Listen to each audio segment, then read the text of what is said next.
আগামী ৮ ফেব্রুয়ারি বাংলাদেশ জামায়াত ইসলামীর আমির ডাক্তার শফিকুর রহমান কক্সবাজার যাবেন। তার সফর ও সম্মেলনের প্রস্তুতি নিয়ে সংবাদ সম্মেলন করেছে কক্সবাজার জেলা জামায়াত ইসলামী।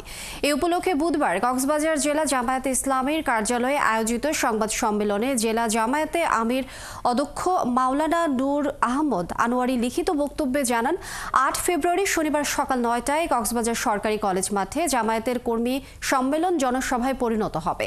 তিনি জানান, আমিরে জামায়াতের কক্সবাজার আগমন ঘিরে সব প্রস্তুতি শেষ হয়েছে। কর্মী সম্মেলন জনসমুদ্রে পরিণত হবে বলেও আশা করেন তিনি। এই সময় উপস্থিত ছিলেন জেলা জামায়াতের শীর্ষ নেতৃবৃন্দ সহ অনেকে।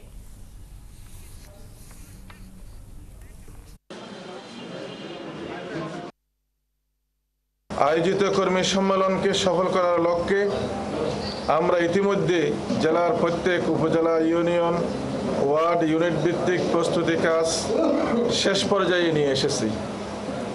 আমরা আশা করছি ৮ তারিখের কর্মী সম্মেলনে লক্ষাধিক লোকের সমাগম হবে ইনশাআল্লাহ।